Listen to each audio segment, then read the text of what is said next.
विद्य संप्रदाय कर्तृभ्यो वंशऋषिभ्यो महाभ्यो नमो गुरुभ्यो नमः।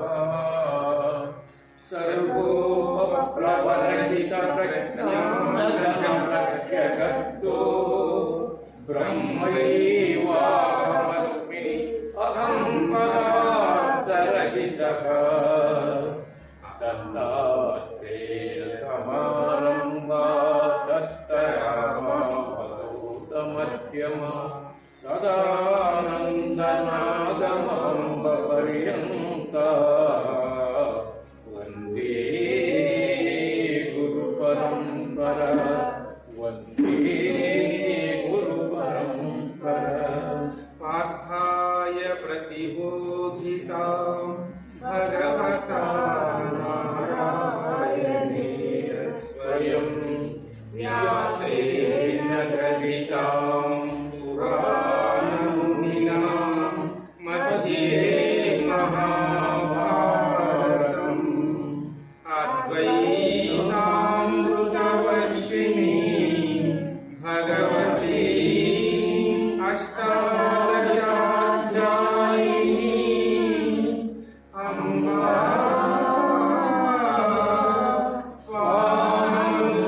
स्वामनुसन्धानि भगवद्गीते भवद्वेषिणी भगवद्गीते भवद्वेषिणी।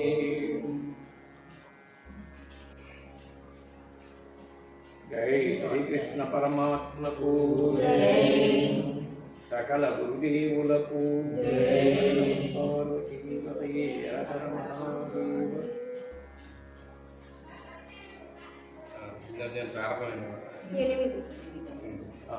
తర్వాత అనన్యాచేత సతతం యోమం స్మరతి నిత్యశః తస్యాహం సులభ పార్థ నిత్యయుక్తస్య యోగినః. ఇందాక వారు చెప్పారు అంత్యకాలే చ మామేవా స్మరన్ముక్త్వా కలేవరం. ఏమండి చివరి క్షణంలో చేస్తే సరిపోతుందా, చివరి క్షణంలో భగవంతుని అనుకుంటే సరిపోతుందా అంటే మనం 7వ శ్లోకంలో ఏం చెప్పారు? తస్మాత్ సర్వేషు కాలేషు మాం అనుస్మర ఇయ్యచ. ఇప్పుడు చిట్ట చివరి కాలంలో అనుకుంటే ఏదో ఒక విధంగా వాసన ప్రవేశించడానికి అవకాశం ఉంటుందండి. ఈ దేహంలో నుంచి చైతన్య స్వరూపుడైన పరమాత్మ వెళ్ళిపోయేంత వరకు జాగ్రత్త వహించాల్సిందే. ఏదో ఒక క్షణంలో మాయ ఎప్పుడు వచ్చి పడుతుందో తెలియదు. ఎందుకంటే భాగవతంలో అన్నీ వదిలేసి నాకేం అక్కర్లేదు వెళ్ళిపోయిన భరతుడు చిన్న లేడి దగ్గర ఇరుక్కుపోయాడు. ఆ లేడికి తనకి సంబంధం ఏంటండి? తన జాతి కాదు, తన యొక్క బంధువు కాదు, తన మిత్రుడు కాదు, తన భార్య తరపువాడు కాదు, తన బంధుమిత్రులు తరపువాడు కాదు. అసలు తనకు సంబంధం లేనటువంటి జాతి అది. తను మనుష్యుడు, అది లేడి. ఏమిటండి సంబంధం? మనం మనుషులం కాబట్టి రామకృష్ణతో నాకేదైనా పని ఉంటేనో, నాతో రామకృష్ణకు పని ఉంటేనో మధ్య బంధం ఏర్పడుతుంది. ఎందుకంటే కాస్త పరిచయం అయితే తక్కువ రేడికి బంగారం చేసి పెడతాడని ఆశయం ఉంటుంది కదండి. అందుకని ఏదో ఒక పరిచయం మన మానవులను పెంచుకుంటున్నామంటే దానిలో స్వార్థం ఉంటుంది. కానీ ఒక తనతో సంబంధం లేనటువంటి జాతి కలిగిన లేడితో సంబంధం ఏర్పడిందంటే కారణం ఏంటి? అక్కడ ప్రేమ మమత్వం అయిందండి. ప్రేమ తప్పు కాదు, ప్రేమించాలి, మన ఇంటిని ప్రేమించాలి, మన భర్తను ప్రేమించాలి, మన కొడుకుని ప్రేమించాలి. ప్రేమ బంధం కాదు, మమత్వం బంధం. ప్రేమకి మమత్వానికి చిన్న తేడా ఏంటంటే, ఒక హాస్పిటల్లో ఒక నర్సు ఉందండి. ఆవిడ ఒక అమ్మాయిని ప్రసవం చేయడానికి ఒక అమ్మాయిని తీసుకెళ్లారు. ఆమెకి అనస్థీషియా ఇచ్చారు, పిల్లాన్ని బయటికి తీశారు. ఈమె నిద్రపోతుందన్నమాట, మత్తులో ఉండిపోయింది తల్లి, బాలింతరాలు. ఆ పిల్లాడు ఏడుస్తున్నాడండి.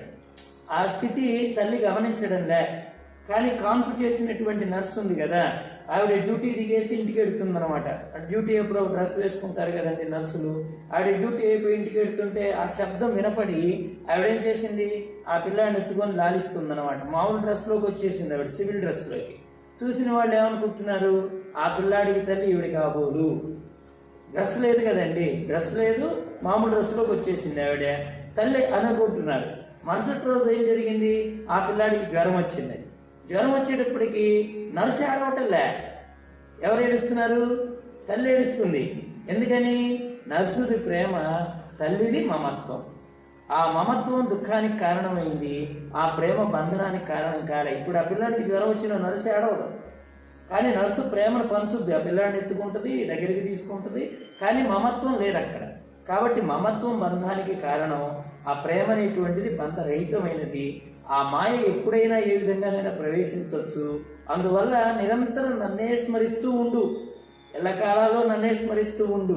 తస్యాహం సులభ పార్థానిత్యయుక్తస్య యోగినః. అటువంటి వాళ్ళకి నేను సులభంగా లభిస్తాను. చిత్రం ఏంటంటే అసలు అత్యంత తేలిగ్గా లభించేవాడు భగవంతుడు ఒక్కడేనండి. మిగతావన్నీ కూడా ఖరీదే. బయట ప్రపంచంలో అన్నీ కష్టమే. అంత సులభంగా లభించేది ఎవడంటే భగవంతుడు. ఎందుకంటే ఏది ఆయన పత్రం పుష్పం ఫలం తోయం యోమయ భక్త్యా ప్రయచ్చతి తదహం భక్తి ప్రసూతం అశ్నామి ప్రయతాత్మన అని భగవద్గీతలో చెప్తాడు. ఒక పండిచ్చినా, ఒక ఫలమిచ్చినా, ఒక నీరిచ్చినా, ఏది నీవు భక్తితో సమర్పించినా దాన్ని నేను స్వీకరిస్తాను అని భగవంతుడు చెప్పాడంటే అంత తేలిగ్గా లభించేవారు ఇంకెవరూ లేరన్నమాట. ఇక తర్వాత 15వ శ్లోకం. మాముప్యేత్య పునర్జన్మ దుఃఖాలయమ శాశ్వతం నాప్నువంతి మహాత్మానః సంసిద్ధిం పరమాం గతాః. మాముప్యేత్య పునర్జన్మ దుఃఖాలయం అశాశ్వతం. ఇప్పుడు ఒక విషయం గుర్తుపెట్టుకోండి. ఈ లోకానికి 2 పేర్లు పెట్టాడు నారాయణమూర్తి. ఒకటి అనిత్యము, 2 అసుఖం. నువ్వు పట్టుకునే దాన్ని బట్టే నీకు ప్రాప్తి ఉంటుంది. మనం దేన్ని పట్టుకుంటున్నాం? అనిత్యాన్ని పట్టుకుంటున్నాం, అసుఖాన్ని పట్టుకుంటున్నాం. నీవు దీన్ని పట్టుకున్నంత కాలం నీకు సుఖం ఉండదు, నిత్యమైనటువంటిది కాదది. ఎవడైతే పరమ సిద్ధి పొందినటువంటి మహాత్ములు ఉంటారో, సిద్ధి పొందాడని ఎలా తెలుస్తుందండి? సిద్ధి పొందినటువంటి వాని స్థితి ఎలా ఉంటుంది? ఆయన మన కళ్ళకి ఏమైనా ఉంగరాలు తీయాలా, విభూతి తీయాలా, లేకపోతే ఇంకో వస్తువును సృష్టించాలా? ఒక్క విషయం ఏంటంటేనండి, సిద్ధి పొందామని అనుకుంటున్న వాళ్ళు సృష్టించిన వస్తువులు కూడా నాశనం ఉంది. విభూతి తీస్తారండి, ఎంతకాలం పెట్టుకుంటావు? ఆ డబ్బాలో ఉన్నంతకాలం పెట్టుకుంటావు, తర్వాత మళ్ళీ ఇచ్చేవాడి దగ్గరికి పరిగెత్తాల్సిందే. ఓ బంగారు నగేసుకుంటామండి, సిద్ధి పొందిన ఒక బంగారు గొలుసు తీసి ఇస్తాడు. ఆ బస్సులో దాన్ని కొట్టేయరని అన్న నమ్మకమా? మాటికి దాన్ని తగుడుకోవడం సరిపోతుంది. ఆయన ఇచ్చింది ఉందా అని. అంటే సిద్ధి పొందామనుకుంటున్న వాళ్ళు సృష్టించిన వస్తువులు కూడా నాశనం ఉంది. వాళ్ళు ఏం చేస్తున్నారు? నాశరహితమైన స్థితిని పొందామనుకొని నశించిన వాటినే పట్టుకుంటున్నారు. మళ్ళీ అవి నశించిపోయేవే. ఒక ఆయన ఊళ్ళో పెద్ద భవనం కట్టాడండి. ఒక ఆయన్ని పిలిపించి, స్వామి దీనిలో ఏమైనా లోపం ఉందా అని అడిగాడు. అడిగితే ఆయన అన్నాడు, 2 లోపాలు ఉన్నాయన్నాడు. లోపం ఉందంటే ఎవరికైనా భయమే కదండి. ఏం లోటు ఉన్నది అంటే, ఒకటి దీన్ని కట్టించి నువ్వు ఎప్పటికైనా చచ్చిపోతావు, రెండవది ఇది ఎప్పటికైనా సరే పాడైపోద్ది అన్నాడండి. అంతే, ఈ రెండేనండి. కట్టించి నువ్వు ఎప్పటికైనా చచ్చిపోతావు. ఏమన్నా ఈ బిల్డింగ్ కట్టిస్తే నేను 100 సంవత్సరాలు ఉంటానని గ్యారంటీ ఏంటి? లేదు, చచ్చిపోతాను. రెండవది ఏంటి? ఇప్పుడు 100 సంవత్సరాలు బిల్డింగుల్లోకి పోయాం అనుకోండి, ఆ పెచ్చులుడు ఎక్కడ తలబగులుతుందో అని భయం. ఒకప్పుడు అది ఊరు మొత్తానికి పెద్ద బంగళానే, ఊరు మొత్తంలో అంత బంగళా లేదు. కానీ ఇప్పుడు వెళ్ళాలంటే భయం. ఎందుకని? భవనానికి శిథిలం ఉంది, కట్టించి నీకు మృత్యు ఉంది. ఎందుకని? నువ్వు ఈ లోకాన్ని పట్టుకొని దాన్ని సృష్టించుకున్నావు కనుక. లోకాన్ని పట్టుకొని సృష్టించిన ప్రతిదీ నాశనమే. లోకేశ్వరుడైనటువంటి పరమాత్మని పట్టుకొని ఆ స్థితిని అనుభవించినటువంటి వాడిదే నిజమైనటువంటి బ్రాహ్మీ స్థితి. ఆ స్థితిని పొందేటువంటి వాడు ఎప్పుడూ ఈ జన్మని పొందడు, అనిత్యమైనటువంటి జన్మలు పొందడు. నాప్నువంతి మహాత్మానాః సంసిద్ధిం పరమాగతాః. ఏమన్నాడు కృష్ణయ్య? దాన్ని పొందినవాడు దీన్ని పొందడు. ఎవడైతే ఆ బ్రహ్మలోకాన్ని రుచి చూస్తాడో, అనుభూతిని పొందుతాడో, నాశరహితమైన పదార్థాల మీదకు దృష్టి పోదువాడు. అందుకే వస్తు దృష్టి చేసి వాంఛేయడు అంటాడు ప్రహ్లాదుని భాగవతంలో. వస్తు దృష్టి చేసి వాంఛేయడు అంటే అర్థం ఏంటి? కనిపిస్తున్నటువంటి దాని వెనుక పరమాత్మతత్వాన్ని గుర్తించడు. చూచిన దాని వెనక ఎవరుండడం వల్ల అది అలా శోభిస్తుందో విచారణ చేయి. విను. ఆ వింటున్నటువంటి శబ్దం కారణం ఏది? శవం దగ్గరికి వెళ్ళి మాట్లాడమంటే మాట్లాడతారండి? వేడి వేడి టీ తెచ్చాను తాగమంటే తాగుద్దా? బంగారు ఉంగరం పెట్టుకోమంటే పెట్టుకుంటుందా? ఎందుకని? పెట్టుకున్నవాడు, కట్టుకున్నవాడు, తిన్నవాడు, తిరిగినవాడు, నీతో మాట్లాడినవాడు, ఇన్ని అనుభవించినవాడు, వాడు ఎప్పుడో వెళ్ళిపోయాడు. అది చైతన్యమే కానీ దేహం కాదు. అటువంటి స్థితిని యోగులు అనేటువంటి వాళ్ళు, మహాత్ములు అనేటువంటి వాళ్ళు పొందుతారయ్యా. వాళ్ళు పొందినటువంటి వాడే జన్మ లేదు వాడికి. పొందిన వాడికే జన్మ లేదు. పొందామని అనుకున్న వాడికి, సంశయగ్రస్తుడైనటువంటి వాడికి ఉంది జన్మ. ఇందాక స్వామి చెప్పారే, సంశయాత్మాత్ వినశ్యతి. సంశయం కలిగిందా, సందేహముడిగిన సర్వమయ్యుండు అన్నారండి. మన బ్రహ్మంగారి తత్వాల్లో కూడా సందేహముడిగిన సర్వమయ్యుండు. సందేహం లేకుండా ఉండడమే జీవితానికి పరమార్థికత. అందుకే సందేశం ఇవ్వడం కాదు, సందేహం లేకుండా ఉండాలన్నారు మహాత్ములు. ఆ స్థితిని పొందినవాడు ఎప్పుడూ జన్మని పొందడు అని 15వ శ్లోకంలో చెప్పాడు. 16వ శ్లోకం, ఆ బ్రహ్మభువనాన్ లోకాః పునరావర్తినోర్జున మాముపేత్యతు కౌంతేయ పునర్జన్మన విద్యతే. ఇప్పుడు మామూలుగా లోకంలో వాళ్ళు ఏమనుకుంటున్నారంటే, నేను బ్రహ్మలోకానికి వెడతాను, విష్ణులోకానికి వెడతాను, ఇంకే లోకాలకు పెడతాను అని అనుకుంటూ ఉంటారు. కానీ ఆ లోకాలన్నీ నువ్వు ఇక్కడ ఆర్జించుకున్నటువంటి ఈ దేహంతో చేసిన కర్మల ద్వారా నువ్వు ఆచరించినటువంటి కర్మ ఫలితాలు వెంట తోడై వస్తే నువ్వు దానిని పొందుతున్నావు. కానీ మళ్ళీ తిరిగి రావాల్సినటువంటి స్థితి ఒకటి ఉన్నది. క్షీణే పుణ్యే మధ్యలోకం విశంతి. భగవద్గీతలో స్వామి స్పష్టంగా చెప్పాడు. నువ్వు ఏ లోకానికి వెళ్ళినా మళ్ళీ తిరిగి రావాల్సినటువంటి ఒక వ్యవస్థ ఉంది. మళ్ళీ తిరిగి రానటువంటి లోకం ఏదై ఉన్నది అంటే ఆ బ్రహ్మ భువనాల్లోక పునరావర్తినోర్జున. ఎందుకంటే బ్రహ్మలోకంలో వెళితే మృత్యువు, మళ్ళీ తిరిగి జన్మ ఉండదా అంటే ఆ స్థితిలో కూర్చున్న బ్రహ్మకే మాయ పట్టింది భాగవతంలో. మనం బ్రహ్మలోకం అంటాం కదా, బ్రహ్మలోకంలో కూర్చున్న బ్రహ్మగారికి మాయ పట్టిందా లేదా భాగవతంలో? బ్రహ్మలోకంలో కూర్చున్న బ్రహ్మగారికే మాయ పడితే ఆ లోకాన్ని పొందిన మనకు శాశ్వతమా? అది ఆ లోకాన్ని మనం పొందింది అది శాశ్వతమా? కాదు. కాబట్టి ఆ లోకానికి కూడా ఎందుకంటే దాని పేరుతో ఉంది కదా. ఇప్పుడు నామ రూప వర్జితం అది. నువ్వు పొందే లోకం దానికి పేరు లేదు. పేరు ఎప్పుడైనా సరే కర్మ ఎప్పుడు వస్తుందండి? ఇందాక చెప్పారే, కార్యము, కారణము, కర్తృత్వము. ఒక కార్యము, కారణము, కర్తృత్వము. ఒక కార్యం ఏమిటి, ఒక కారణం ఏమిటి? ఇక్కడికి రావడానికి ఒక గీత యజ్ఞం జరుగుతోంది. మరి అక్కడ కారణం అదయ్యింది. మరి కార్యం ఏమిటి? వచ్చిన తర్వాత ఊరికే కూర్చుంటేలాగా 2 మాటలు మీకు చెప్పడము. మరి కర్తృత్వం ఏమిటి? నేను చేయవలసినటువంటి పని ఏమిటి? కార్యము, కారణము, కర్తృత్వము 3 ఉన్నాయి. ఇక్కడికి రావడానికి కారణం ఉన్నది, నేను చేయవలసిన కర్తృత్వం ఉన్నది. ఈ జరిగే ప్రవచనమే కార్యం. కార్యము, కారణము, కర్తృత్వం 3 ఉన్నాయంటే ఆ 3కి ఒక సంఘటన ఏదో కల్పితం కావాలి. లేకుండా నేను వచ్చి ఇక్కడ కూర్చొని చెప్తున్నాను అనుకోండి, నన్ను పిచ్చోడు అంటారు. అంతే కదా. ఎవరు లేకపోతే బయట బ్యానర్ లేదు, కార్యక్రమం లేదు, నేను ఇక్కడ కూర్చొని ఏదో మాట్లాడుతున్నాను అనుకోండి, నన్ను ఏమంటారు? ఎవరో పిచ్చోడు వచ్చారండి దత్తాశ్రమంలోకి, ఆయన మాట్లాడుకుంటున్నారు అంటారు. అవును కదా. కాబట్టి ఈ కార్యానికి, కారణానికి, కర్తృత్వానికి కారణము నేనై ఉన్నాను. అది ఎప్పటి వరకండి? దేహం ఉన్నంత వరకే. ఈ దేహంలో చైతన్య స్వరూపుడైన పరమాత్మ ఉన్నంత వరకే కార్యం ఉన్నది, భగవద్గీత జరుగుతోంది. కారణం ఉన్నది, ఇక్కడికి రావడం. కర్తృత్వం ఉన్నది, ప్రవచనం. ఇప్పుడు నేను నిన్న చనిపోయాను అనుకోండి, ఆమెదే వేసుకుంటున్నాను, నిన్న చనిపోయాను నేను. కార్యం ఆగదు. భగవద్గీత కార్యం ఉంది, కానీ నేను రాగలనా? కారణం ఇక్కడికి నేను వచ్చాను. ఇప్పుడు శరీరం నాది నిన్నే పోయింది. మరి ఈ దేహం పోయిన తర్వాత ఇక్కడికి నేను వచ్చి ఇక్కడ కూర్చోగలనా? కర్తృత్వం 2 మాటలు మీకు చెప్పాలి. ఆ కర్తృత్వ బాధ్యత నా మీద ఉంది. నిన్నే నేను చనిపోయాను, మరి నేను వచ్చి 4 మాటలు మీకు చెప్పగలనా? కార్యము, కారణము, కర్తృత్వం 3ంటికి హేతువేది?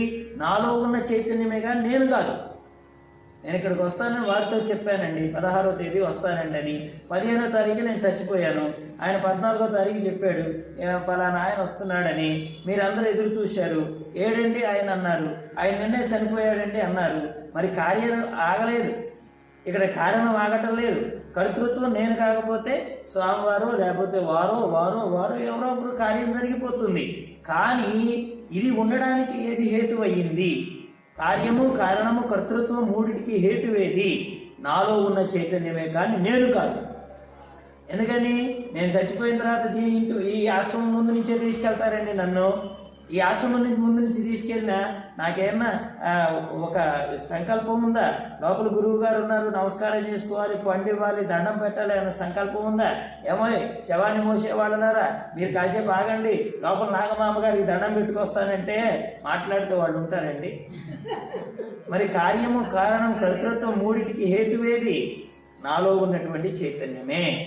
ఆ చైతన్యమును గుర్తించిన వాడు నశింపయ్యే లోకాన్ని కోరడండి. వాడు యద్గత్వా నివర్తంతే తద్ధామ పరమం మమ. భగవద్గీతలో నన్ను ఏదైతే నాశరహితమైనటువంటి స్థానమై ఉన్నదో, మళ్ళీ తిరిగి రానటువంటి కోరిక కలిగి ఉన్నదో అది నేనై ఉన్నాను. ఎందుకంటే ఒక రుక్మిణీ కళ్యాణంలో భాగవతం, ఏకనాథ భాగవతంలో రుక్మిణీ కళ్యాణం ఉందండి. రుక్మిణి అమ్మవారు సందేశం ఇచ్చి పంపించారు కదా అగ్నిద్యోతనుడు అనే బ్రాహ్మణుడికి. ఇచ్చి పంపించిన తర్వాత ఈవిడ ఏడుస్తూ కూర్చుందండి అమ్మవారు. ఇంకా కృష్ణుడి దగ్గర నుంచి ఎటువంటి ఇన్ఫర్మేషన్ రాలేదు. గనుడా భూసురుడేగెనో, నడుమ మార్గాశ్రాంతుడే చిక్కెనో, విని కృష్ణుడికి తప్పుగా తలచునో, విచ్చేసినో అని ఈవిడ అనుకుంటూ ఉంది. ఆయన వచ్చాడో రాలేదో, ఆయన అక్కడ దాకా పోయాడో పోలేదో, నా లేక చూసి కృష్ణుడు ఇలాంటి అమ్మాయి ఏంటి, ఈ లేక పంపడం ఏంటి అనుకున్నాడో ఏమో అని ఇన్ని రకాలుగా తలపోస్తున్న సమయంలో ఒక చెలికత్తి వచ్చిందండి అక్కడికి. చెలికత్తి వచ్చి అన్నం తెచ్చింది. రుక్మిణి అమ్మవారు నేను అన్నం తినను అన్నారు. ఏడుస్తుంటే కళ్ళు నీళ్ళు తుడుచుకోవడం లేదు. అప్పుడు ఆవిడ అడిగింది, ఎందుకమ్మా అలా ఉన్నావు? రేపో మాపు పెళ్లి కదా, ఎంత ఆనందంగా ఉండాలి పెళ్లి కూతురు అంటే అని ఆవిడ చెప్తూ, నీ దుఃఖానికి కారణం ఏమిటంటే అప్పుడు ఆవిడ మనస్సు విప్పి చెలికత్తతో చెప్పుకుంది. నేను కృష్ణుడి దగ్గరికి ఒక అగ్నిద్యోతనుడు అనే బ్రాహ్మణ్ణి పంపించాను, ఆయన దగ్గర నుంచి ఎటువంటి ఇన్ఫర్మేషన్ రాలేదు నాకు, అందుకని దుఃఖపడుతున్నానని చెప్పింది. ఆ చెలికత్త చెప్పిందండి అత్యద్భుతమైన సమాధానం. అసలు మళ్ళీ తిరిగి వచ్చే స్థితి ఉంటే అది కృష్ణుడి మందిరం ఎందుకు అవుతుంది అన్నదండి ఆవిడ. అసలు ఎంత గొప్ప సమాధానం అంటే ఏకనాథ భాగవతంలో అసలు కృష్ణుడి తత్వం తెలిసిన వాడు వెళ్ళినవాడు మళ్ళీ వస్తాడా అని అడిగిందండి ఆవిడ. అంటే మనసు చూడండి, ఒక్కోసారి మన పిల్లలకు తెలిసిన సత్యం కూడా మనకు తెలియదు. మనం భగవద్గీత చదువుతాం, గ్రంథాలు చదువుతాం, అన్నీ చదువుతాం, కానీ ఒక చిన్న పిల్లాడికి తెలిసిన తత్వం మనకు తెలియదు. అందుకని ఆ స్థానం అనేటువంటిది అది నామరూప క్రియారహితమైనది, దానికి లేదు. ఆ బ్రహ్మ భువనార్లోక పునరావర్తినోర్జున మాముపేద్యత కౌంతేయ పునర్జన్మ విద్యతే. నన్ను చేరినవాడు మాత్రము మళ్ళీ తిరిగి జన్మకి రాడు అని చెప్తున్నాడు స్వామి. 17వ శ్లోకం చేయండి. సహస్రయుగ పర్యంతం అహర్యద్దు బ్రహ్మణో విదుః రాత్రిం యుగ సహస్రాంతం తే హోరాత్ర విదో జనాః. ఏ జనులు బ్రహ్మదేవుని యొక్క పగటిని 1000 యుగములు గల పరిమితి కల దానిగను, అట్లే రాత్రిని 1000 యుగములు గల పరిమితి గల దానిగను ఎరుంగుదురో, అట్టివారు రాత్రింబవళ్ళు యొక్క తత్వమును బాగుగా నెరిగిన వారగుదురు. అంటే 1000 చతుర్యుగములు అంటే కాలమానాన్ని మనకు లెక్కగట్టి చెప్పారు. ఇక్కడ బ్రహ్మకు కాలమానాన్ని చెప్పడం కోసము ఆయనకు 1000 చతుర్యుగాలు అంటే ఒక్కొక్క 4 యుగాలు గడిచే ఒక మహాయుగం అంటాం. అలాంటి 1000 యుగాలు గడిచే ఒక రాత్రిని, 1000 యుగాలు గడిచే ఒక పగలని, అట్లా 20 అంటే ఒక రోజుకి 2000 మహాయుగాలు గడవాల్సి వస్తుంది. అట్లా ఒక బ్రహ్మకాలము గడిచిపోయింది అనేది వివరణ చెబుతూ ఇందులో సంఖ్యా ప్రమాణం కూడా ఇచ్చారు. 2వ శ్లోకంలో కూడా పూర్తి. అవ్యక్తాద్వయక్తయ సర్వాః ప్రభవంత్యాః రాగమే రాత్యాగమే ప్రలీయంతే తత్రైవావ్యక్త సంజ్ఞకే. బ్రహ్మదేవుని పగలు ప్రారంభమగునప్పుడు అవ్యక్తము నుండి సమస్త చరాచర వస్తువులు పుట్టుచున్నవి. మరలా రాత్రి ప్రారంభమగునప్పుడు ఆ అవ్యక్తము నుండే లీలమగుచున్నవి. అంటే ఈ చరాచర జగత్తులో చరాచర ప్రాణులన్నీ కూడా బ్రహ్మ యొక్క పగటి కాలమునందు ప్రారంభమగుచున్నవి. మళ్ళీ రాత్రి యందు అవ్యక్తం నుండి ఉంటున్నవి. మళ్ళీ మేలుకొన్న తర్వాత మళ్ళీ అక్కడ నుంచే మళ్ళీ వస్తున్నవి అని ఒక తత్వ విచారణతో తీసుకుంటే, ప్రతిరోజు అంటే దేహము పోయిన తర్వాత ఈ జీవులందరూ అవ్యక్తంలోకి వెళ్తారు. అవ్యక్తం నుంచి మళ్ళీ జన్మిస్తారు, మధ్యలో కనపడుతున్నారు అన్నది ఉన్నది. అవ్యక్తాదీని భూతాని వ్యక్త మధ్యాని భారత అవ్యక్త నిధనాన్ని తత్ర కాబరిదేవన. అవ్యక్తం నుంచే వచ్చాం, ముందు మనం పుట్టక ముందు మరి ఉన్నామా లేమా అని ప్రశ్న వచ్చింది అనుకో. మనకు ఇప్పుడు మనం పుట్టక ముందు మనం ఉన్నట్ట లేనట్ట అని ప్రశ్న ఇప్పుడు వచ్చింది అనుకో, ఏం చెప్తారు? ఉన్నామా లేమా? ఉన్నాం. ఉంటేనే కదా పుట్టింది, రాజాట పుడతాము. ఉన్నామంటే మరి ఇట్లా కనపడ్డామా? పుట్టక ముందు ఎలా కనపడాం? కనపడలాం, కానీ ఉన్నాం. అప్పుడు కానీ మన మనసుకు కొంత అవగాహన వస్తుంది. ఉంటేనే కదా పుట్టింది, అయితే ఎలా ఉన్నాము? అవ్యక్తంగా ఉన్నాం, అంటే వ్యక్తంగా ఇట్లా కనపడలాం. అందుకని అవ్యక్తం నుంచి వచ్చాం, మధ్యలో వ్యక్తపడ్డాం అందరం. మళ్ళీ ఈ దేహం పోయింది, అవ్యక్తంలోకి వెళ్ళిపోతాం. అది ఒక లెక్క. అయితే ఇప్పుడు ప్రధానమైన అంశం ఏంటంటే, ప్రతిరోజు అదే జరుగుతుంది. దాంతో మనకు కూడా ప్రతిరోజు లెక్కేస్తే ఈ శ్లోకానికి అర్థం సరిపోతుంది. నిద్రావస్థలోకి వెళ్ళిపోయాం, పూర్తిగా అవ్యక్తంలోకి వెళ్ళిపోయాం. లోకంతో సంబంధం ఉందా? ఏమీ లేదు. మన విషయాలు కానీ మన ఉంటే నిద్ర కూడా పట్టదు. ఒకవేళ ఉన్నామనుకో అట్లా నిద్ర పట్టదు. రాగద్వేషాలతో మనసు ప్రజ్వరిల్లుతుంది, నిద్ర కూడా పట్టదు. లేదు, అవన్నీ మర్చిపోతే నిద్ర పట్టింది. అంటే ఎక్కడికి వెళ్ళిపోయినప్పుడు ఇక మన మనోబుద్ధులన్నీ అవ్యక్తంలోకి వెళ్ళిపోయాయి. వేలుకుంటానే వ్యక్తమయ్యాం. అందుకని రాత్రి పగలు చెప్పాడు ఇక్కడ. బ్రహ్మ కాలమందు కూడా ఆయన మేలుకొన్నప్పుడు సృష్టి మొత్తం జరుగుతుంది. ఆయన అవ్యక్తంలోకి వెళ్ళినప్పుడు సృష్టి అంతా లయమవుతుందనేది ఒక అంశం. అయితే ప్రతిరోజు వ్యక్త అవ్యక్తంలో మనమే ఉన్నాం. ఆల్రెడీ వ్యక్తంగా ఉంటున్నాం, మళ్ళీ అవ్యక్తంలోకి వెళ్ళిపోతున్నాం. ఇలా గమనించగలిగితే అక్కడ ఉన్నదా లేదా, ఆయన చెప్పింది కరెక్టా, సత్యమా అసత్యమా అనేటువంటి యొక్క అనుమానాలు మనకు తలెత్తుతూ ఉంటాయి. సంశయాలకు నివృత్తేదంటే ఆ అవ్యక్తం అనే పదానికి నిరంతరము ప్రతి మనిషి నిద్రావస్థలో అవ్యక్తము, మేల్కొన్న తర్వాత ఏది వ్యక్తమై ఉన్నాం, మళ్ళీ అవ్యక్తంలోకి వెళ్ళిపోతున్నాం. రెండు మార్గాలు అనే భావన చేస్తే దీనిని రాత్రి పగలుగా బ్రహ్మదేవుడికి ఉన్నది. ఇట్లా ఈ ప్రాణుల యొక్క స్థితిగతులు ఇలా ఉంటాయి అని దాని భావం. భూతగ్రామాః సయేవాయం భూత్వా భూత్వా ప్రలీయతే రాత్ర్యాగమే వశః పార్థ ప్రభవత్యాః రాగమే. ఓ అర్జున, ఈ పూర్వకల్పమందలి ప్రాణి సమూహమే కర్మ పరాధీనమై పుట్టి బ్రహ్మదేవుని రాత్రి యొక్క ప్రారంభమున విలయమొందుచున్నది. తిరిగి బ్రహ్మదేవుని పగటి యొక్క ప్రారంభమున పుట్టుచున్నది. బ్రహ్మదేవుని యొక్క పగటి కాలమందు సృష్టి పుట్టింది. మళ్ళీ ఆయనకు రాత్రి కాలం అనేది వచ్చినప్పుడు మళ్ళీ సృష్టి లయమవుతున్నది అని అంటే, ఇందాకనే చెప్పాం కదా, మనము నిరంతరము వ్యక్తావ్యక్తంలో మనం పని చేస్తున్నామని. మూలములో ఏదైతే ఉన్నదో అదే ఇక్కడ కూడా జరుగుతూ ఉంటుంది. ఇక్కడ ఏదైతే ఉన్నదో మూలములో కూడా అదే ఉంటుంది. దీని ఆలోచన ఏంటంటే, అసలు మూలములో ఉన్నప్పుడే కదా మనకు వచ్చేది ఆ స్థితి. మూలంలో లేదు, మనకెందుకు వస్తుంది? రాదు. అందుకనే అక్కడ ఆ బ్రహ్మకాలానికి వాటికి వెళ్తే, బ్రహ్మకాలానికి ఆయనకు 100 ఏళ్ళ ఆయుష్ బ్రహ్మదేవుడి. అంటే ఇట్లా 2 మహాయుగాలు, 2000 మహాయుగాలు గడిస్తే ఆయనకు ఒక రోజు కింద లెక్క. అలాంటివి ఎన్ని యుగాలు గడవాలి? 100 ఏళ్ళకు ఒక రోజుకి 2000 మహాయుగాలు గడిస్తే 100 ఏళ్ళ ఆయన ఆయుర్దాయానికి ఎన్ని యుగాలు గడిచిపోవాలి అంటే చాలా ఇదిగా ఉంది. అట్లా ఒక కాలమానం, ఒక బ్రహ్మకాలం ముగిసింది మనకిప్పుడు. చూడండి, మనం ఎప్పటి నుంచి ఉన్నాము. జీవుడు దేవుడు సనాతనుడు. జీవో దేవో సనాతన. అని చెప్తున్నాం. అంటే ఎప్పుడో ఉన్నాం. అయితే ఇప్పుడు ఒక బ్రహ్మకాలము పోయి రెండో బ్రహ్మకాలంలో మనం ఉన్నాం. ఇప్పుడు మహావిష్ణురాజ్ఞాయ ప్రవర్తమానస్య అద్య బ్రహ్మ ద్వితీయ పరాగ్నే శ్వేతవరాహ కల్పే కల్పాలు ఇవన్నీ చెప్పుకుంటే ఇప్పుడు రెండో బ్రహ్మకాలంలో ఉన్నాము. ఎప్పటి నుంచి ఉన్నాము? మరి ఎంతవరకు తెలుసుకున్నాము? ఎంతకాలం పట్టింది మనకు?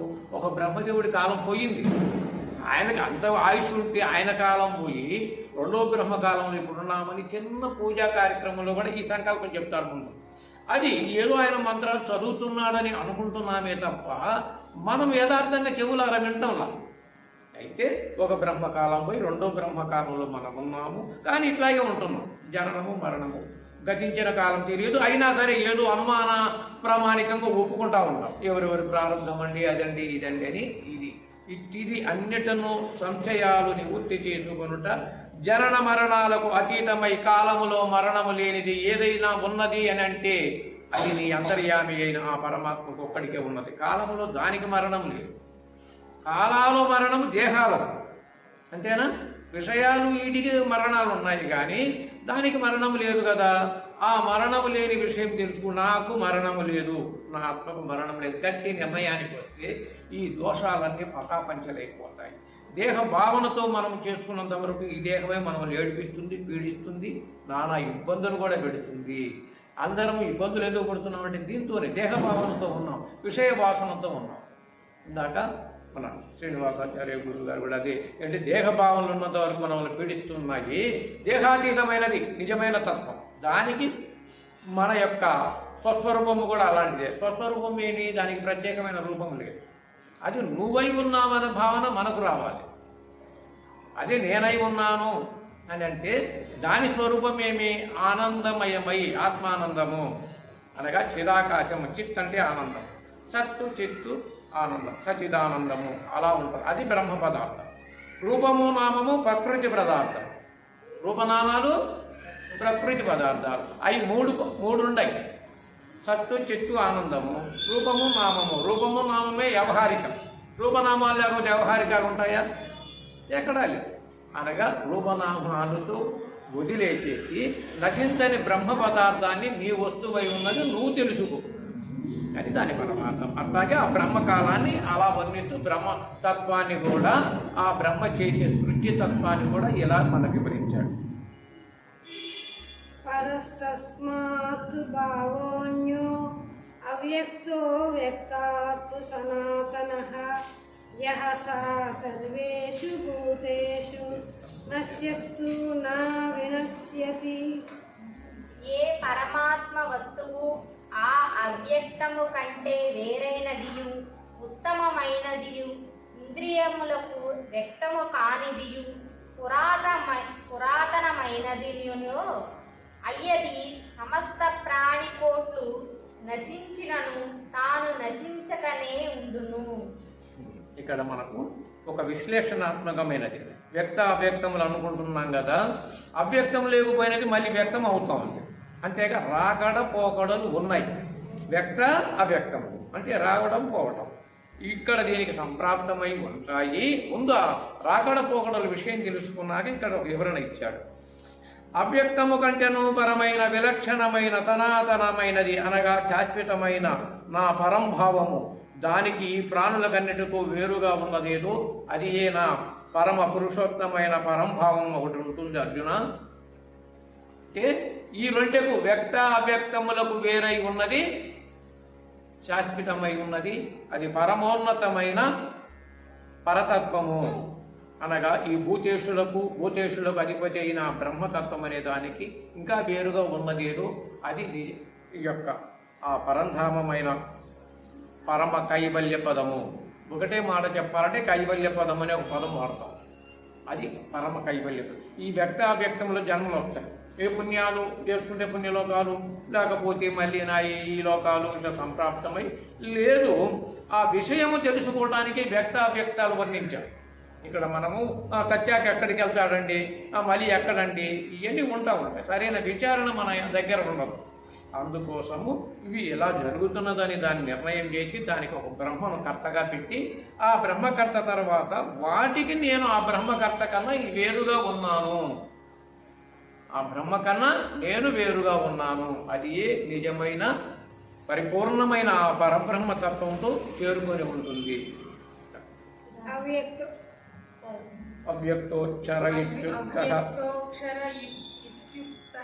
తమాహుః పరమాం గతిం యః ప్రాప్య న వినివర్తంతే తద్ధామ పరమం మమ.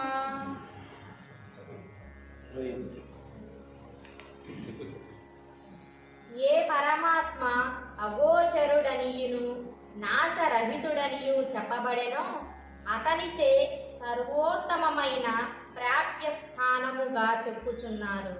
దేనిని పొందినచో మరలా జన్మింపరో అదియే నా యొక్క శ్రేష్టమైన స్థానము అయి ఉన్నది.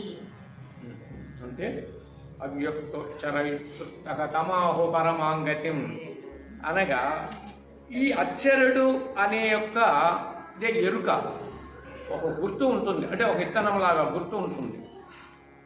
గుర్తు ఉంది అంటే ఆకారం మనకు ఒక కనపడుతూ ఉంటుంది. వీటిని కూడా ఆ గుర్తు అనే రహితముతో అంటే ఎరుక రహితంగా వెళ్ళిపోయేది. అక్షరుడు అనగా జన్మకు కారణమైన వాడు గనక వాటిలో కూడా అతీతంగా తమాహు పరమాంగతిం అనగా వాటికన్నా పరమగతిని చెబుతూ అట్టి పరమగతిని అంటే గుర్తు రహితం. గుర్తుంటే ఒక ఆకారాన్ని వర్ణించుకుంటాం మనం.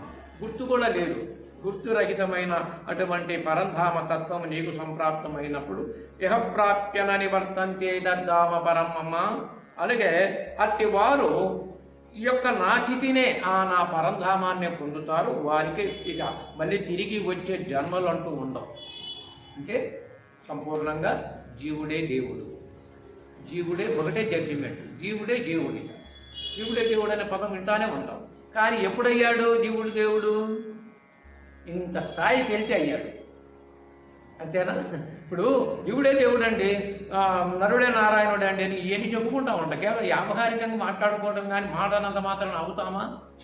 ఎక్కడా సాధ్యపడదు. ఇంతటి వ్యవహారికంలోకి వెళ్ళినప్పుడు అప్పుడు జీవుడే దేవుడు అనే స్థితి. ఇంకా జీవుడు లేడు, ఉన్నది దేవుడే. యథార్థంగా జీవగుణముల చిక్కుతా తెలిసిన జీవుడే లేడాయ రామా అని కోదోట లింగావతోత కీర్తన పడతాడు. ఈ జీవుడు జీవతత్వము అని అనుకుంటున్నాము. ఈ జీవ గుణాల యొక్క చిక్కంతా నాకు తెలిసిపోయింది. ఇక జీవుడు లేడు, ఏమి లేడు. ఉన్నది ఏదైతే ఉన్నదో అంతకుముందు అదే ఉంది. అంటే దేవుడే ఉన్నాడు, ఇక జీవుడు లేడు అనే తత్వాన్ని అందిస్తూ అవ్యక్తానికి కూడా అతీతమైన స్థితిని తెలియజేశారు. పురుషః స పరః పార్థ భక్త్యాలభ్యస్త్వనన్యయా యస్యాంతః స్థాని భూతాని ఏన సర్వమిదం తతం. ఓ అర్జున, ఎవని ఎంది ప్రాణి కోట్లయు నివసించుచున్నవో, ఎవరిచే ఈ సమస్త జగత్తును వ్యాపించబడి ఉన్నదో అట్టి పరమ పురుషుడు అనన్యమగు ఈ భక్తి చేతనే పొందగలడు. అనన్యమైన భక్తి. అనన్యము అంటే పోనీ అర్థం ఏంటి? దానికి ఎలా భావిద్దాం? అనన్య భక్తి అనే పదం వచ్చిందనుకో. అనన్యము అంటే అనంతమైంది.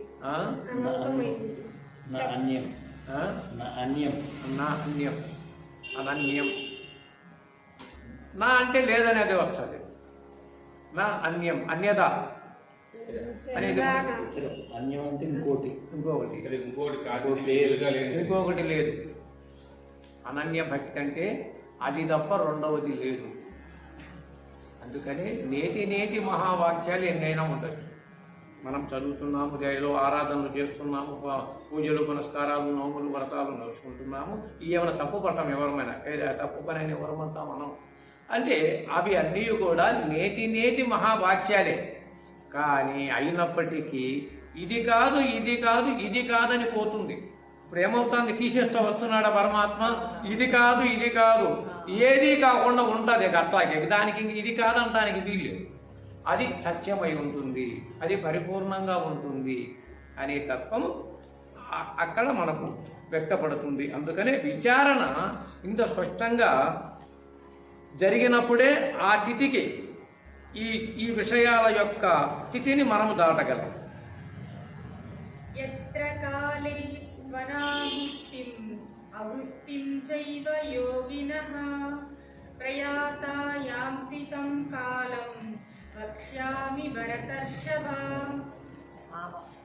భరతకుల శ్రేష్ఠుడవకు ఓ అర్జున, ఏకకాలమందు వెడలిన యోగులు మరలా తిరిగి రారో, ఏ కాలమందు వెడలిన యోగులు మరలా తిరిగి వచ్చుదురో ఆయా కాల విశేషాలను చెప్పుచున్నాను. అంటే ఏ కాలమునందు దేహత్యాగము చేసిన యోగులు తిరిగి రాని గతిని చేరుదురో, మరియు ఏ కాలమునందు దేహత్యాగము చేసిన వారు తిరిగి వచ్చు గతిని పొందుదురో అట్టి కాలము అనగా 2 మార్గములను తెలిపెదను అంటూ ఈ శ్లోకంలో దానికి అర్థం ఉంటుందిలే. మరి శ్లోకం అగ్నిజ్యోతిరహాః శుక్లాః షణ్మాస ఉత్తరాయణం తత్ర ప్రయాత గచ్చంతి బ్రహ్మవిదో జనాః. అగ్ని ప్రకాశము పగలు శుక్లపక్షము 6 నెలలు గల ఉత్తరాయణము ఏ మార్గమందు గలదో ఆ మార్గమందు వెడలిన బ్రహ్మవేత్తలకు జనులు బ్రహ్మమునే పొందుతున్నారు. అంటే బ్రహ్మవేత్తలైన వారే అనే పదం వాడాడు ఇక్కడ. యోగులు జ్యోతిర్మయ మార్గ ద్వారా బ్రహ్మపద ప్రాప్తి నందిన వారు. జ్యోతిర్మయ అనగా జ్యోతి అనగా ఒక వెలుగు. ఇందులో ముక్తోపనిషత్తులో ఒక శ్లోకం ఉంటుంది. ఓంకారరథ మారుహ్య విష్ణు కృష్వారథ సారథిం బ్రహ్మలోక పదాన్వేషి రుద్రారాధన పరత్పర.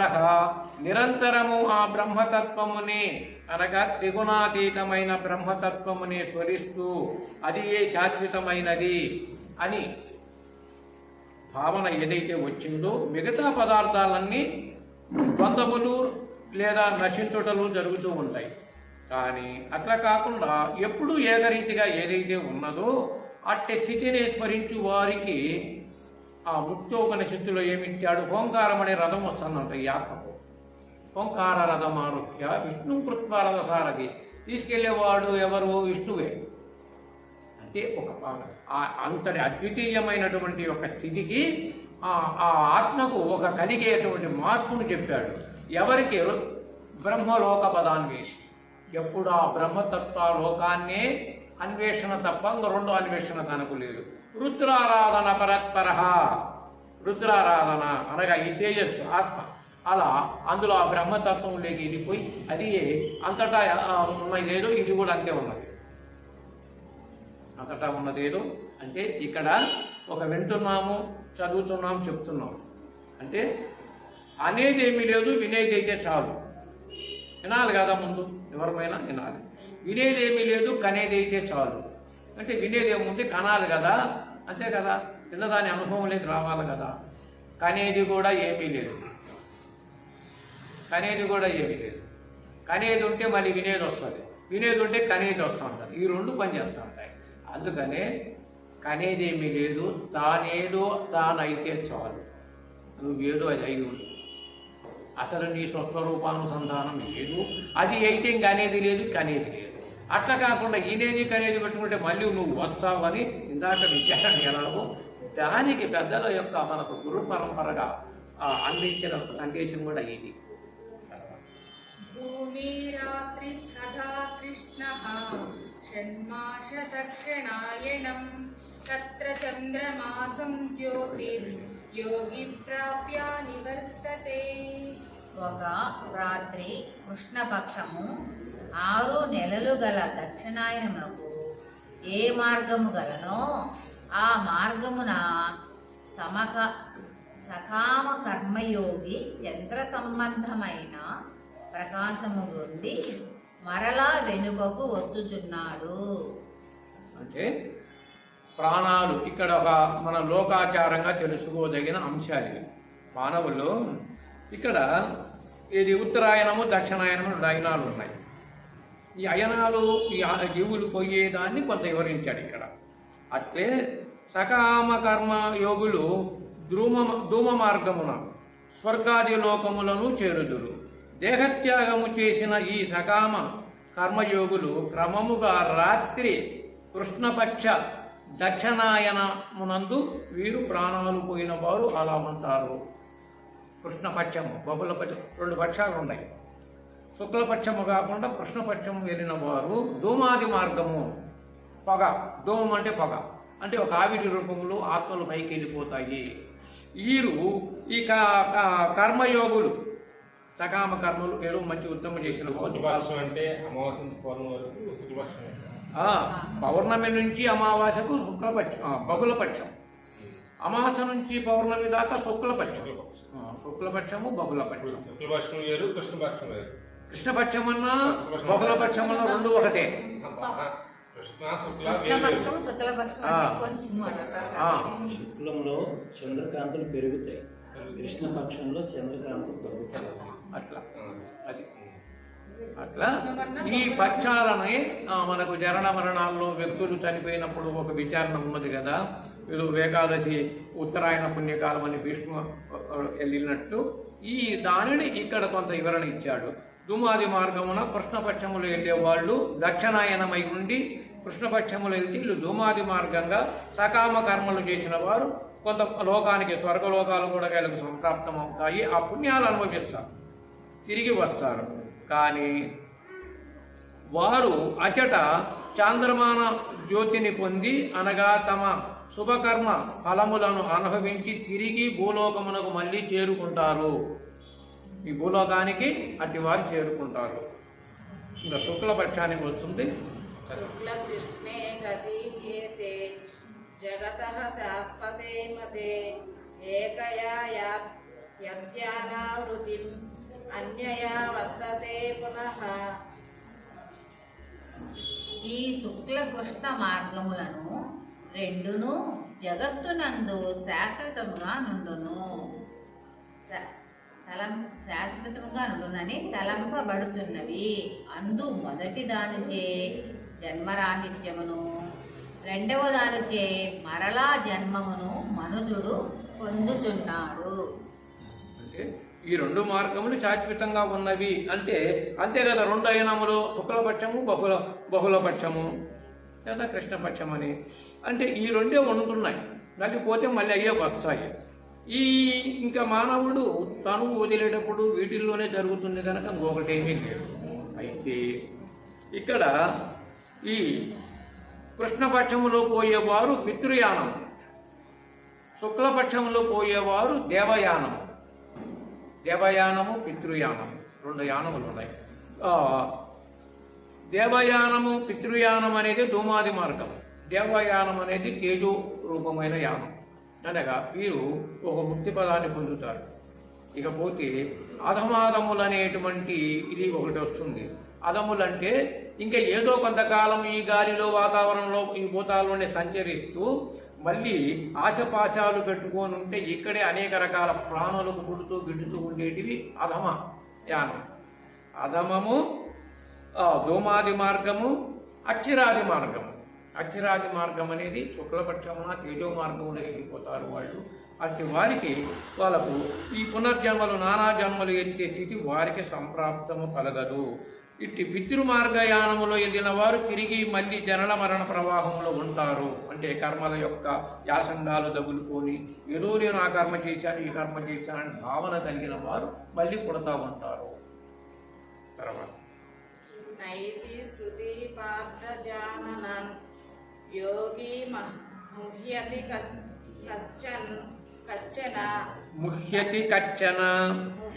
కచ్చన తస్మాత్ సర్వేషు కాలేషు యోగయుక్తో భవార్జున.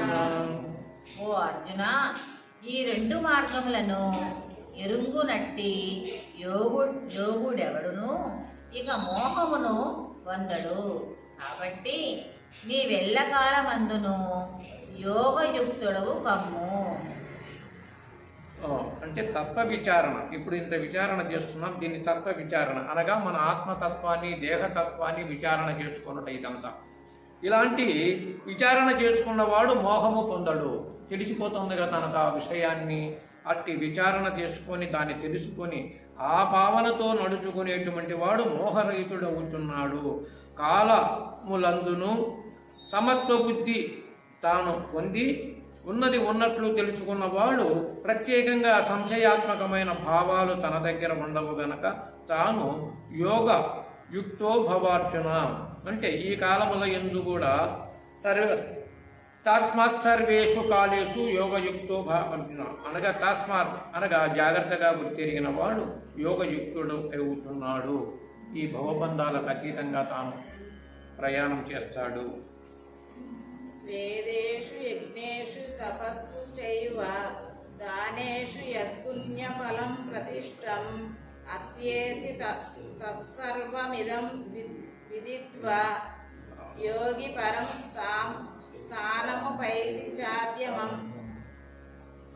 యోగి అయిన వాడు దీనిని ఎరింగి వేదములందు యజ్ఞములందును దానములందును తపస్సులందును ఏ పుణ్యఫలము చెప్పబడినదో దానినంతను అతిక్రమించుతున్నాడు. మరియు అనాదియగు సర్వోత్తమ బ్రహ్మస్థానమును పొందుతున్నాడు. అంటే ఫలములు, యజ్ఞములు, యాగములు లేదా పుణ్యకార్యములు ఈ పొందిన వారు అందరూ ఆ పుణ్యఫలాలను కూడా యోగి అతిక్రమించి వాటిని కూడా వీడుతున్నాడు. దాని యొక్క ముగింపు అది. అంటే యోగి ఎట్లా మనం చేసే కర్మలు కొన్ని పుణ్యకర్మలని మంచి కర్మలని ఆడి గుండా మనకేదో మంచి అని మానసికంగా దాని మీద బలంగా ఉండిపోతుంది. బలంగా ఉండబట్టి అనేక జన్మలు మనకు తగులుకొని ఉన్నాయి. కానీ నిజమైన యోగి వాటిని కూడా అతిక్రమించాడు. మళ్ళీ ఇది ఆ పుణ్యం వస్తుంది ఈ పుణ్యం వస్తుంది అనేది కాకుండా ఆ అతీతమైన పరతత్వాన్నే పొందుతాడు. అట్టి వారికి ఒకవేళ ఏదైనా జన్మంటూ వస్తే కేవలము లోకాన్ని ఏదో అధర్మాన్ని అరికట్టడానికి ధర్మాన్ని నిలబెట్టడానికి యుగపురుషులుగా పరాత్పరుడు ఇది పుట్టిస్తాడు అని అనడానికి కారణం. ఇక్కడ శ్రీకృష్ణ పరమాత్మ అవతారం ఎత్తినందుకు కారణాలు ఎలా ఉన్నాయంటే రామావతారము సూర్యాంశతో జన్మించాడు. కృష్ణావతారము చంద్రుడి యొక్క అంశతో వచ్చాడు. అంశలు ఈ జగత్తుకు ఉన్నవి వారి ఇద్దరియే కదా. పోతే అంశలు ఆధారం కావాలి. ఇవి తన యోగమాయ చేతనే పనిచేస్తున్నాయి, ఈ యొక్క గ్రహాలు కానీ సృష్టి కానీ. అందుకని స్వయంగా నా యోగమాయ చేత అయినప్పటికీ వారి అంశ లేకుండా జరగటానికి వీల్లేదు. వారి అంశతో దేహం నిలబడాలి కదా, ఆ దేహానికి దాని సహకారం కావాలి. అందుకని అట్టి స్థితిని ఏది దిగి చేయవలసి వస్తుంది. ఒకవేళ వస్తే తాను మళ్ళీ జన్మంటూ వస్తే ఒక ఉత్తమ జ్ఞాని తన యొక్క విషయం అంతా తన గత జన్మ అనుభవం తనకు వస్తుంది. పూర్వజన్మ సుకృతాలు అనుభవాలు వస్తాయి. తనకంతగా తానే తెలియబడుతూ ఉంటుంది ఆ విషయం. అందుకని బాల్యంలోనే ఒకవేళ వచ్చిన మహాజ్ఞానులు అవుతారు కొంతమంది. లేదు, యుగ పురుషులై మహాత్ములై ఒక దేవతామూర్తులై కూడా మళ్ళీ ఒక పేరు తెలుసుకుంటూ ఉంటారు. అంటే అరుదైనది జన్మ రాగే వాళ్ళకు. జన్మ అంటే కేవలం వస్తువుతోగా ఏదో లోకాన్ని ఉద్ధరించడానికి వచ్చినట్టే కానీ వారు జీవించాలి బతకాలని మాత్రం ఉండవు ఆ జన్మ. అటువంటి ఉత్తమ స్థితిని నువ్వు పొందుతావు అని చెప్పి ఈ యొక్క ముగింపు ఇక్కడ మానవులు రాకడ పోకడలు చివరిలో తెలియజేశారు. ఏ పక్షాన పోతే ఎలాంటి ఫలితాలు, ఏ కర్మాలు పోతే ఎలాంటి అని ఇక్కడ అక్షరాది మార్గము, ధూమాది మార్గము అనే 2 మార్గాలు చెబుతూ అధమాధమ మార్గము కూడా చెప్పారు. అందుకని ఎవరము ఎలాంటి పుణ్యకర్మల చేత ఎలాంటి ప్రాప్తిని మనం పొందుతాము అనేది ఇక్కడ పూర్తిగా తెలియబడింది. ఇక ముగింపు పదాన్ని సుబ్రహ్మణ్య గారు ఈ భగవద్గీత వారే సుమారు ఒక 15 ఏళ్ల క్రితం తెచ్చిచ్చారు మనకు. కానీ నేను అప్పుడప్పుడు చూస్తూనే ఉంటాను.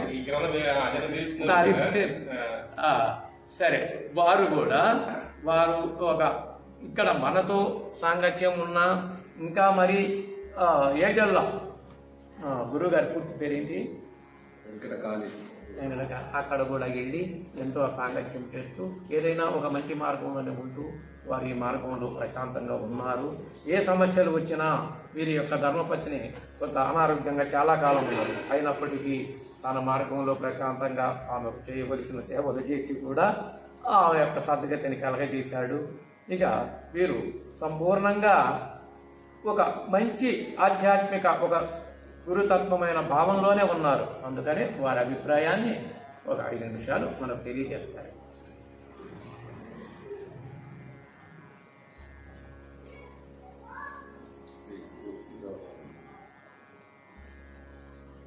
ధ్యాన యోగ గురుడు జ్ఞానము పెంచుచు నవ్య కాంతులనిచ్చు నరులకెప్పుడు దివ్య శక్తులెన్నో దేహమందుండురా కాళికాంబ తనయ కనుము కృష్ణ. మనం ఇప్పుడు భగవద్గీతలో కర్మల గురించి చెప్పారు గురువుగారు. కర్మ అనేది మన భావబంధాలని పట్టుకొని ఉంటుంది. అది తెలుసుకోవాలంటే ధ్యానయోగ గురువుని చేరాలి మనం. ఇప్పుడు సుబ్బారావు గారు ఉన్నారు, మనకు తెలిసినంత వరకు ఇక్కడ జనానికి సుబ్బారావు గారు గురువు గారి దగ్గరికి రావాలి. మీకు ఖాళీ ఉన్నప్పుడే రావాలి, తెలుసుకోవాలి, దాని గురించి తెలుసుకొని దాన్ని ఆచరించాలి. వారు చెప్పింది ఏదైనా మంత్రమో ఉపదేశమో ఏదైనా చేస్తే దాన్ని మీకు ఖాళీ ఉన్నప్పుడే దాన్ని మననం చేసుకోండి. మననం చేసుకున్నందువల్ల కొన్ని కర్మలు అనేవి తొలగిపోతాయి. అందుకనే సద్గురువుల సాంగత్యం అనేది ఉత్తమ ఫలితాలు ఇచ్చింది, జ్ఞానం కూడా ఇచ్చింది.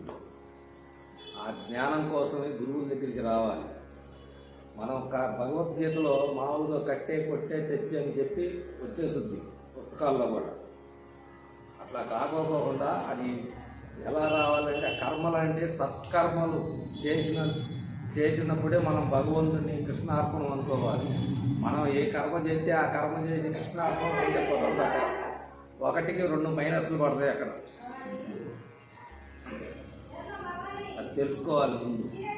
అది తెలుసుకొని ఒక సద్గురువుని చేరి వాళ్ళ సాంగత్యంలో ఉంటే మనకి ఎలా వెళ్ళాలి, దీనివల్ల ఒక మంత్రోపదేశం కానీ లేకపోతే ఒక తత్వజ్ఞాన బోధ కానీ వారు చెప్పింది మనం పద్దాకా దాన్ని ఇవాళ భౌతిక జీవితంలో పద్దాకా దాన్ని ఆచరించాలని టైం ఉన్నప్పుడు, మనసు ప్రశాంతంగా ఉన్నప్పుడు దాన్ని ఆచరించండి, ఉత్తమ ఫలితాలు కలుగుతాయి. ఇది సుబ్రహ్మణ్యం గారు మంచి ఆసక్తిగా ఎన్నోసార్లు భగవద్గీత కానీ కొన్ని వాళ్ళ ఇంటి దగ్గర ఉన్నప్పుడు కూడా చాలాసార్లు ఒక 15 సంవత్సరాల క్రితం అప్పుడప్పుడు పారాయణం చేసేవాళ్ళు. ఏదైనా ఇది చంద్రభాగ తరంగాలు ఒక పుస్తకం పూర్తిగా చదివాం మన ఇంట్లో కథలు. చంద్రభాగ 45 కథలు ఉంటాయి. పెద్దవి దత్త చరిత్ర ఇట్లా ఇంకేపటికి అన్ని విషయాలలో ఎన్ని ఉన్నప్పటికీ ఈ మార్గంలో వారు ఉంటూ ఇప్పటికీ కూడా అందులోనే అంకితమై ఉన్నందుకు వారికి నా హృదయపూర్వక ధన్యవాదాలు తెలియజేస్తూ మనకు ఆత్మీయులు ఆత్మబంధువులుగా ఉన్నందుకు మరీ సంతోషపడుతూ ఈ సమయంలో మనందరము కలిసి ఈ మార్గంలో ఈ కార్తీక మాసములు పవిత్రమైన మాసములు అట్లాగే శ్రీనివాస రామానుజాచార్యుడు మనకు అతిథిగా వచ్చినందుకు వారికి నా హృదయపూర్వక ధన్యవాదాలు తెలియజేస్తూ ఈరోజు శ్రవణానందకరమైనటువంటి ఈ సత్సంగము ఈరోజు అందరము విన్నాము. ఆ సర్వేశ్వరుడు శివకేశవ రూపముగా ఈ కార్తీక మాసం చెప్పుకుంటాము. శివకేశ రూపముగా అంటే ఉన్నది దైవం ఒక్కడే, అద్వయంగా భావించాలి. ఆత్మరూపంగా శివుడు, దేహరూపంగా కేశవుడు. ఎక్కడున్నాడు ఇప్పుడు? ఆత్మ లేకుండా దేహం ఉండదు, దేహం లేకుండా ఆత్మ ఉండదు. అలా భావిస్తే శివకేశ రూపమే ఈ దేహం, ఇంకోటేం కాదు. కానీ ఈ కార్తీక మాసములో మనము ఒక చలికాలం ఇది. ఈ యొక్క ఏదో కష్టపడి పనిచేయడము లేకపోతే కేవలము నిద్రావస్థలో ఉండిపోవడము జరిగితే మన బ్రెయిన్ మందంగా మందబెట్టి ఇట్లా మేలుకోవటం వల్ల వేడి ఎక్కి బాగా పనిచేస్తుంది. బాగా గమనించండి. చలికాలాల్లోనే మనకు జాగారాలు కూడా వస్తాయి. రేపు భోగి మంటలని అవి ఆఖరికి శివరాత్రి రోజు కూడా జాగరణ. రేపు వచ్చేది వైకుంఠ ఏకాదశి, పూర్తి జాగరణ. అంటే చలికాలమే కదా, ఎండాకాలంలో జాగరణ లేదు, ఇప్పుడే జాగరణ. అంటే బ్రెయిన్ బాగా పనిచేయటానికి కూడా పెద్దలు నిర్ణయించి, అది కూడా ఈ భగవతత్వాన్నే తెలుసుకొని ఈ సమయములో ఇది ఈ ఋతువు శరత్ ఋతువు, శరములు అనగా ప్రాణి అదెంతకదే ఈ వాయువులో పుడతా ఉంటాయి. అలాంటి ఋతువులలో ఇట్లా తెలుసుకుంటే ఒక తేజస్సువంతమైన మన యొక్క మేధస్సు పనిచేస్తుంది.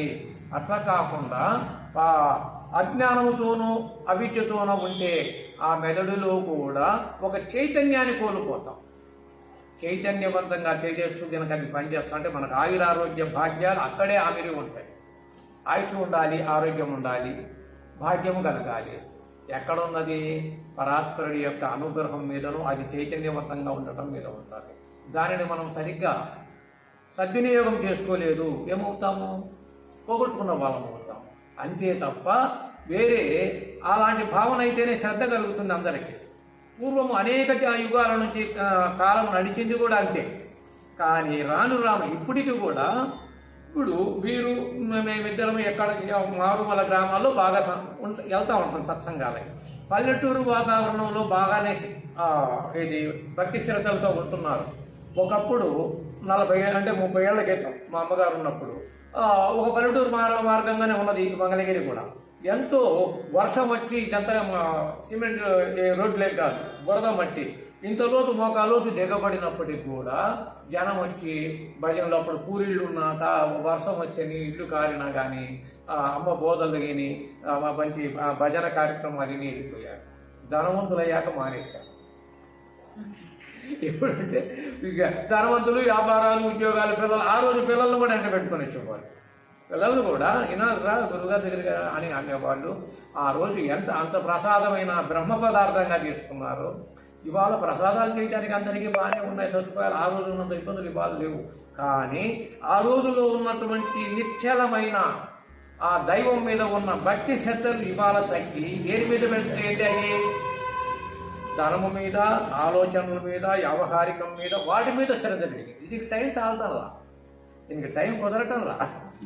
ఆ రోజు భజనలు జరిగిన ఎక్కడ మనకు ముక్కోటి తెల్లవారులు కూడా మేలుకొని భజనలు చేయటము, లేకపోతే మానవులందరూ ఎరువ రూపంలో భక్తి శ్రద్ధలతో ఉండటము జరిగింది. అందుకని శివరాత్రి వరకు ఈ భగవన్నామాలు చేయటము కానీ, నిద్ర మేలుకొని జాగరణ చేయటం కానీ అది మనకే మంచిది. అంతేగాని గురువు గారు పని పెట్టాడు, ఇక 9 అయింది 10 అయింది చెప్తానే ఉంటాడు అని అనుకున్నారనుకో, అది మీకు మేలని తెలిస్తే మీరు అట్లా అనుకోరు. ఏదో నా కోసం పెట్టినట్టు, మీరు నా కోసం వచ్చినట్టు ఫీల్ అయ్యారు అనుకో, మీరు అది అట్లా ఉంటుంది. అట్లా అనుకోమాకండి. ఎందుకని మీరు వచ్చినా ఇప్పుడు ఇంకో గంట సేపు ఉండాలన్నా ఉంటాం. ఎందుకని అదే యొక్క నిర్ణయంతో ఉన్నది. జనం ఏ నిర్ణయం తీసుకున్నాము? ఇప్పుడు వీరు కానీ వాటిని అనేక ప్రాంతాల్లో వెళ్తే వారం రోజులు కూడా ఆయన సత్సంగం చెప్తూ ఉంటున్నాడు, తీసుకెళ్ళి చెప్పిస్తున్నారు. ఎందుకని అదే మార్గం. ఆయనకు బిడ్డలున్నా, భార్య ఉన్నా ఈ మార్గం కన్నా అయ్యేం ఎక్కువ కాదు, ఏదో వాళ్ళకు చూడటమే. అట్లాగే ఆ మార్గంలో కట్టుబడి ఉన్నందువల్ల దానికి మేము కట్టుబడి ఉంటాము. మీరంటూ ఉండగలిగితే ఇంకా 2 గంటలైనా ఉండగలుగుతాము. తెల్లవారులు జాగరణ కూడా సత్సంగాలు చేశాం మేము ఈ పల్నాడు ఏరియాలో. తెల్లవారులు అర్ధరాత్రులు కూడా తెల్లవారు జాగరణ ఉంటుంది. ఒక పూర్ణాహుతి ఉందనుకో, తెల్లవారులు జాగరణ ఉంటుంది. భోజనం చేసి 10ంటికల్లా ఉపన్యాసాలు అయిపోయి భోజనం చేస్తే కాస్త నామం చేస్తారు. 2-3 గంటలు చేశాక వాళ్ళు అలసిపోతారు. మళ్ళీ మమ్మల్ని లేపి సత్సంగం చెప్పంటారు. మళ్ళీ ఎప్పుడో వస్తారు మీరు అని చెప్పి. ఇప్పటికీ పల్లెటూరు వాతావరణంలో ఉన్నది టౌన్ వచ్చేసరికి ఎలా ఉందంటే, ఒకప్పుడు మనకు ఉన్నది, ఇప్పుడు అక్కడ లేదు. అర్ధరాత్రి కరెక్ట్గా గురు పూజ జరిగేది. 30-40 ఏళ్ల క్రితము మన మంగళగిరిలో 5-6 మంది గురువులు ఉన్నారు. మా అమ్మగారు ఉన్నప్పుడు అందరం కలిసి కరెక్ట్గా 12ంటికి గురు పూజ కూర్చోబెట్టేవారు అర్ధరాత్రికి. ఆశ్రమంలో కూడా అలాంటి కార్యక్రమం చేసి రాను రాను జనం ఉండటం లేదని 10ంటికే కూడా గురు పూజ కూడా పూర్తి చేస్తున్నాం. అర్ధరాత్రి దాటిన తర్వాతనే ఉండేది. ఉపదేశాలు కూడా అర్ధరాత్రి దాటిన తర్వాతనే ఉపదేశాలు తీసుకున్నారు. ఇవాళ ఏదో మాకు ఇప్పుడు కుదిరిందండి ఏమైనా ఇస్తారా, అంతే దేవదారుణంలో పోతుంది. అలాంటి పరిస్థితి అయితే వస్తుంది మళ్ళీ కాలం. ఏంటి ఎందుకు చెప్పానంటే, ఇవన్నీ మాకు నమ్మకం ఏముంటుందంటే మళ్ళీ అటు తిరిగి ఇటు తిరిగి కాలచక్రం కట్టే వస్తుంది. అందరినీ భయభ్రాంతులు చేసి ఆ పరమాత్మ నింపుతాడు అక్కడ. ఎంతో కొంత మనం చూసాం ఇప్పుడున్న వాతావరణం. రేపు ఎక్కడికి వెళ్ళడానికి లేదు. ఇది రాను రాను శ్రవణానందమైనటువంటి యొక్క మంచి సంగీతము, మంచి భావాలు వినటం వల్ల మీరు ఆరోగ్యవంతులు అవుతారు. లేకపోతే వాతావరణం అంతా బాగోవటం లేదు అనే పరిస్థితులు వస్తే మళ్ళీ దీంట్లోకి రావాల్సిందే అందరము. అందుకని మీరు ఈ భావన కలిగి ఆ భక్తి శ్రద్ధలు కలగమని చెప్పి ఆ నాగమాంబ గురుమాత అనుగ్రహము, ఆ దత్తస్వామి అనుగ్రహం మనందరికీ కలగాలని. ఓం సహనవతు సహనౌ గుణత్తు సహ వీర్యం కరవావహై తేజస్వినావధీతమస్తు మా విద్విషావహై. ఓం శాంతి శాంతి శాంతి. असतो मा सद्गमय तमसो मा ज्योतिर्गमय.